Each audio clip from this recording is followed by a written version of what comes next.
2 kali wali kota di Solo menang, kemudian ditarik ke Jakarta, gubernur sekali menang, kemudian 2 kali di pemilu presiden juga menang. Mohon maaf Pak Prabowo, kelihatannya setelah ini jatahnya Pak Prabowo. Dulu Anies pernah membuat statement bahwa kalau Pak Prabowo maju menjadi calon presiden, Anies tidak akan mencalonkan diri jadi calon presiden. Apakah seorang Anies Baswedan akan konsisten terhadap statement awalnya? Mohon maaf, saya meragukan. Saya sangat meragukan. Itu bagian dari dinamika. Jadi itu kembali lagi, Pak Anies ini kan berjanji pada dirinya sendiri juga kepada publik. Saya belum pernah dengar itu janji itu diucapkan di depan atau menjadi sebuah kesepakatan dengan kami. Jadi artinya kalau Pak Anies mengubah janjinya tersebut atau melanggar janjinya itu bukan dalam artian melanggar kesepakatan dengan kami, karena dengan kami tidak ada kesepakatan. Jadi kami gentle saja. Secara elektabilitas pribadi memang saat ini lebih unggul Prabowo Subianto. Mengingat tabungan elektabilitasnya juga relatif lama, sejak 2009, 2014, 2019, di mana Prabowo sudah mengikuti sejumlah pertarungan politik gitu ya, sekalipun kalah tapi memori publik masih kuat menginginkan Prabowo sebagai kandidat capres ya. Itu yang pertama pada level head to head. Cuman karena kemenangan Prabowo Subianto, elektabilitas Anies misalnya tidak menggenapi angka. Elektabilitas Prabowo menguat, Anies memble. Indo Strategi Research and Consulting mengungkapkan bahwa tingkat elektabilitas Menteri Pertahanan Prabowo Subianto masih mengungguli 2 pesaing terdekatnya, Gubernur Jawa Tengah Ganjar Pranowo dan Anies Baswedan. Hal tersebut diketahui dari hasil survei Indo Strategi yang dilakukan 27 Oktober hingga 5 November 2022. Survei menggunakan metode multi-stage random sampling dengan jumlah 1.230 responden serta margin of error sekitar 2,83% dan tingkat kepercayaan 95%. Menurut Arief, peningkatan tingkat elektabilitas Prabowo ini tak lepas dari sikap Presiden RI Joko Widodo yang menyatakan dukungannya terhadap Ketua Umum Partai Gerindra itu. Sementara itu, tingkat elektabilitas Ganjar dalam hasil survei tersebut berada di angka 20,5%. Menurut Arief, banyaknya deklarasi dukungan terhadap Ganjar tidak memberi pengaruh signifikan terhadap elektabilitasnya. Menurut Arief, hal ini diduga karena posisi Ganjar yang belum jelas. Diketahui, sampai saat ini PDIP selaku partai yang menaungi Ganjar juga belum mengambil sikap soal sosok yang akan mereka usung pada Pilpres 2024 nanti. Di sisi lain, hasil survei Indo Strategi menunjukkan bahwa tingkat elektabilitas Anies per Oktober 2022 ini cenderung menurun. Arief mengatakan elektabilitas Anies menurun dari 14,9% menjadi 13,2%. Masyarakat tak yakin PDIP akan calonkan Ganjar. Hasil survei Indo Strategi juga mengungkapkan bahwa sebagian besar publik atau sekitar 70,8% tidak yakin PDIP akan mencalonkan Ganjar sebagai calon presiden. Menurut Arief, hal ini tak lepas dari posisi Ganjar yang bukan bagian dari elit partai berlambang banteng itu. Sementara di sisi lain, nama Puan Maharani juga kerap muncul sebagai salah satu nama yang digadang-gadang akan diusung PDIP. Terlebih Puan memiliki jabatan mentereng mulai dari Ketua DPP PDIP, Ketua DPR RI, serta merupakan anak dari Ketua Umum PDIP Megawati Soekarno Putri.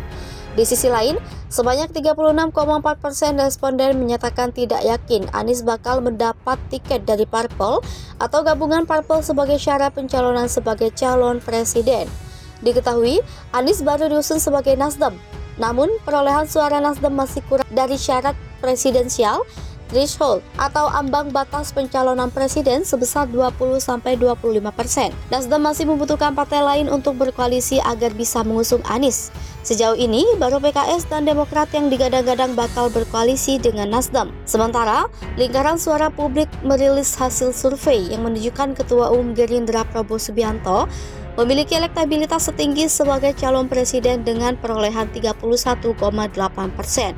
Sementara itu, posisi kedua dan ketiga ditempati Gubernur Jawa Tengah Ganjar Pranowo dan Gubernur DKI Jakarta Anies Baswedan. Koalisi Nasdem PKS Demokrat batal deklarasi 10 November. Bagaimana langkah Anies selanjutnya? Ketua DPP Partai Nasdem Willy Aditya mengatakan deklarasi koalisi Partai Nasdem, Partai Demokrat dan Partai Keadilan Sejahtera urung dilakukan bulan ini. Adapun Partai Nasdem sempat mengusulkan deklarasi dilakukan pada 10 November 2022. Akan tetapi, Willy menyampaikan rencana itu batal karena PKS dan Partai Demokrat masih perlu melakukan konsolidasi internal. Adapun rapat Majelis Syuro PKS disebut sebagai mekanisme internal untuk menentukan langkah politik terkait penentuan koalisi, termasuk keputusan dan pengusungan calon presiden dan calon wakil presiden. Sedangkan AHY diketahui sedang berada di Jerman selama 2 pekan terakhir. Namun demikian, Willy mengklaim tak ada gangguan soliditas antara ketiga parpol. Sebaliknya, Nasdem, Demokrat, PKS disebutnya kian mesra. Deklarasi tak dilakukan bersama. Lebih lanjut, Willy menjelaskan, kemungkinan ketiga parpol tidak akan mendeklarasikan diri bersama. Ketiga parpol ini bakal melakukan deklarasi koalisi perubahan masing-masing.